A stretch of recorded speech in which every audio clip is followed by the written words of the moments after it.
Hello guys, hello everyone. This is Sumit Yogi and we are going to explain our part B of third question, difference between error and artifacts in data cleaning and the two imputation techniques. So let's start. So errors are an incorrect value that appears in our data due to mistake or manufacture during data collection. So errors इस तरह की values होती है जो कि हमारे data में आ जाती है due to ह्यूमन मिस्टेक्स और डाटा कलेक्शन के दौरान होने वाली मिस्टेक से। फिर दूसरा आता है आर्टिफैक्ट्स। तो आर्टिफैक्ट्स आर अनयूजुअल पैटर्न्स और data cleaned by system limitation or processing contains that the actual measure errors but rather symptom how data was collected or processed। Artifacts अगर सिंपली कहूँ तो ये इस तरीके के डाटा एरर्स है जो कि ऑक्योर होते हैं not because of human mistake but because of measurement tools mistake. अगर हम कोई मेजरमेंट टूल यूज कर रहे हैं, अगर उसी में मिस्टेक है, जो उससे हम डाटा कलेक्ट करेंगे वो पूरा ही बायस या फिर एररफुल हो जाएगा। So this type of data is called artifacts. This type of error is called artifacts in that data. There is a differentiation table between the errors and artifact. So definition: incorrect values in the data and the distorted pattern created by system behavior। Root cause human mistake, यहाँ पर system process limitations. Example हो जाएगा recording age is 30 years, sensor producing identical reading when frozen. Detection हो जाएगा check individual values, analysis और handling हो जाएगा fix imputation.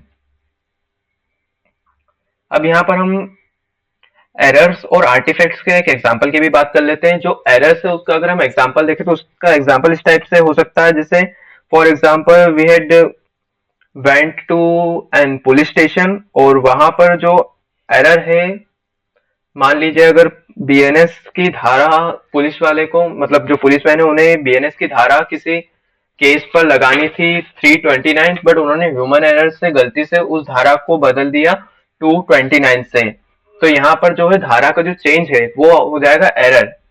और एक होता है आर्टिफैक्ट। फॉर एग्जांपल अगर आप पुलिस स्टेशन गए और वहां पर बीएनएस की धारा पुलिस वाले ने, पुलिसमैन ने कुछ लगाई और उन्होंने आईपीसी की धारा वो कुछ और थी, और यहाँ पर उन्होंने सिस्टम में उस केस को डाला और सिस्टम ने not just because of BNS, उन्होंने उस सिस्टम ने आईपीसी के थ्रू आउट उसको लिया और वो गलत धारा डाल दी, मतलब गलत सेक्शन उसको अलाउट कर दिया। तो यहाँ पर जो चार्जशीट बनेगी वो गलत हो जाएगी, क्योंकि इसमें बट जो यहाँ पे चार्जशीट है उसमें गलती ह्यूमन की नहीं होगी, यहाँ पे मशीन की होगी, क्योंकि यहाँ पर आर्टिफिशियल एरर है। That's all for today guys and let's talk about the imputation. तो इम्प्यूटेशन टेक्निक्स में दो इम्प्यूटेशन टेक्निक्स होती है, एक तो mean mode and middle imputation, जिसमें हम न्यूमेरिकल वैल्यूज को, मिसिंग वैल्यूज को रिप्लेस करते हैं।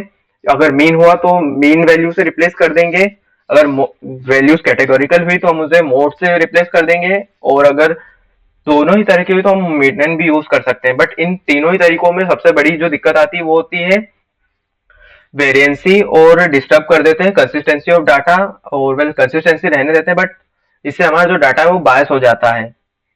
और दूसरा तरीका है KNN imputation, identify similar rows based on the features के नियरेस्ट नेबर। इससे हमारा जो डाटा है वो बायस नहीं होता है, और बट इसका कंप्यूटेशन जो है वो कॉस्टली है। मीन मोड मिडन का कंप्यूटेशन थोड़ा सा इजियर है। That's all for today guys, we will meet in our next video. Thanks for watching.